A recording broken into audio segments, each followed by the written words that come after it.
it always gets kind of worse for Battletech, and these guys are flipping out at me. Bryan Young, who is an author who does not sell as well as I do, very sad, was going off on my Fandom Pulse Substack because I cover tabletop games, I cover military science fiction.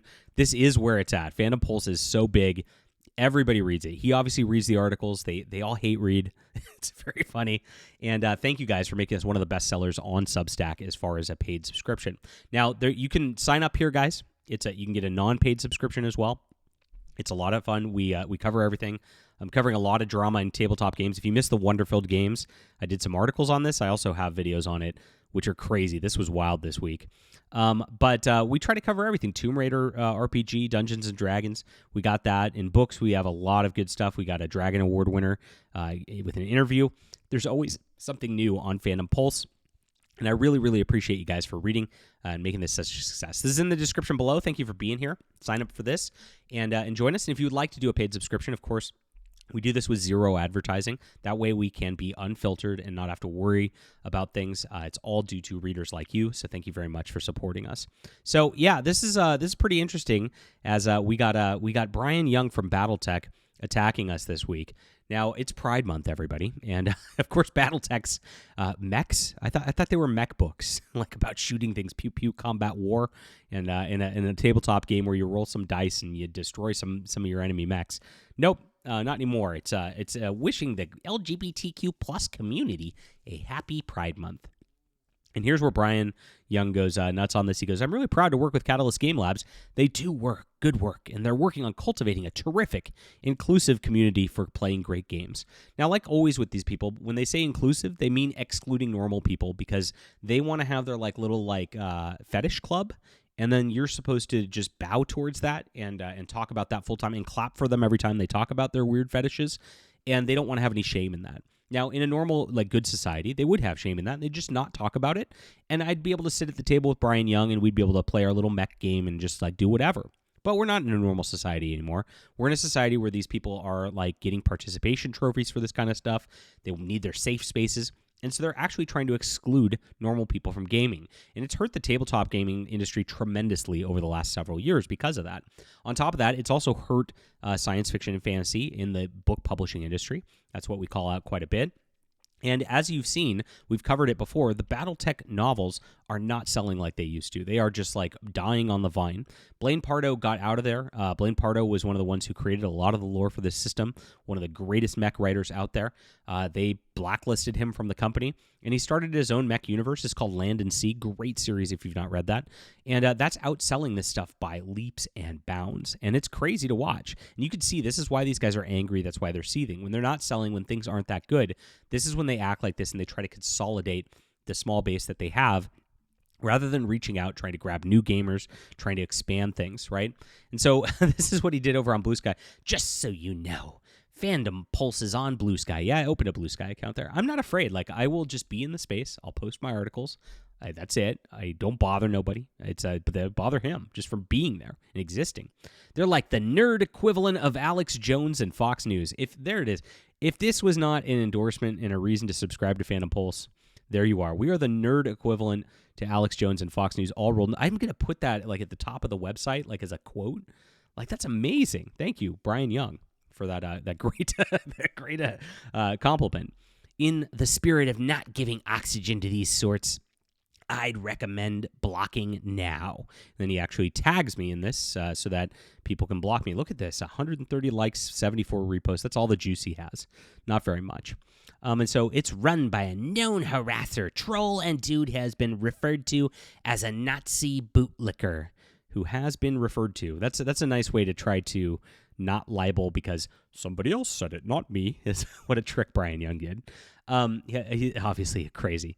Here's an article that documents his malfeasance up to 2018. He grifts from fandom to fandom with outrage bait. Oh, isn't that what you're literally doing right now, Bryan Young? Okay. All right. Anyway, I've played miniature games since I was a kid, so I don't know what he's talking about. He set his sights on me for a while and published some out-and-out lies. It was obnoxious but hilarious. What he's talking about is he came under flack because he took the character Anastasius from Battletech, and he said that this was a transgender character. Now, Focht is a spy who, like, master of disguise type, and so he like took that and like took the next deal to try to push his radical identity politics onto everything. And Battletech fans totally rejected it. And in fact, Michael A. Stackpole, who created the character to begin with, said it was not meant as a trans allegory. So Bryan Young, again, just tried to rage bait with some random grifty type of thing. Exactly what he's doing. They always project whenever they talk about this stuff. So I covered it, and he's mad about that. And I just said that exactly what I just said. It was a identity politics push, and this is exactly what's going on. We all had a good laugh. It sold some books, and we had some nice little sales spike, but it's not worth giving oxygen to. Obviously, he's not having a good laugh, and obviously there was not a good sales spike of what's going on. Otherwise, there's no way he'd be this mad, right? If it was, dude, if I was selling this guy books, he would be all up in my grill being like, can we like kayfabe this even harder? And I'd be like, I don't know. Like, I don't really like to fight people. I like to be friendly with everybody. But whatever. I'm inclusive. I'm diverse, right? I wish the internet had better tools to deal with these folk. And as you can see, he just asked me for an interview. I politely declined, which is what brought this to my attention. I just said, look at this. Look at how nice I am.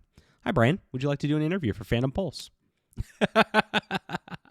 After all the coverage the site has hallucinated, twisted, or simply made up in the past, I don't think I'd trust it to be done in good faith. Thanks for the offer, though. Well, yeah, you're welcome for the offer. You really didn't have to do this. I mean, if you didn't want to do it, that's fine. What I do, because I always we do interviews very regularly on Fandom Pulse, and this is what we do. We give a nice little intro. Bryan Niemeyer is a Dragon Award author. Spoke with Fandom Pulse about his new book, and here it is. Bryan Niemeyer, what is Nethereal? Can you tell us about it? Bryan Niemeyer. See, we didn't even edit it. Fandom Pulse. You described it as Dante's Inferno in space. How much did Dante's work influence this? He talks about it. That's it. And, if he misspells something, I'll fix it just to, so he doesn't look bad. But that's it. I let them talk. And so I do the same thing for Bryan if Bryan could do that. The problem is Bryan doesn't want, to be on here because he's scared about the clout chasing on BLUESKY, where it's just like if you even talk to somebody who thinks a little differently than you, they'll flip out on you. And he's more concerned about that than actually reaching a readership of over 5,000 people on Fandom Pulse, which is absurd. So, well, that's how these people act. But it's their loss. It's just really sad that they have to go to this length to try to virtue signal and go crazy, all just because I said, hey, would you like an interview, right? Very, very sad. And that's the difference. Like, I mean, that's what the left is. They're afraid to talk to anybody else. That's why they cordon themselves off on BLUESKY to begin with. They're afraid to interact with people who think any differently than them. They're extremely bigoted. They're extremely anti-diverse. They're extremely anti-inclusive, exclusive as it is.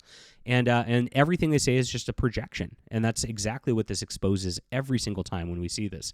This is what Battletech's become under Catalyst Game Labs. We know what's happening at that company. They blacklist conservatives. They hate normal people. They try to get people who play the game banned from different comic shops and gaming shops and the like, just because they don't like who they are.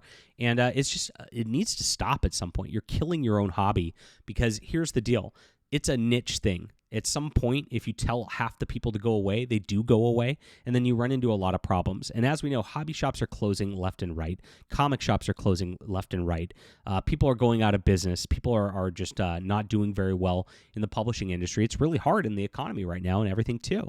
So all this combined, you'd think, hey, if I have a shot to reach to 5,000 people and just have a positive interaction and just show I'm a human being to people who might not like me, wouldn't you go, yeah, of course I'll take that. Of course I'd go interview with the New York Times or whatever. I don't care.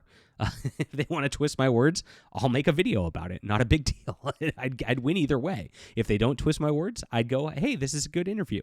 That's exactly how you have to handle things if you're a professional. But that's the problem, is that Battletech has handled and handed the reins over to people who are not professionals. They're just people who are just terminally online, angry at people who have different opinions at them on the internet, and just going crazy all the way around.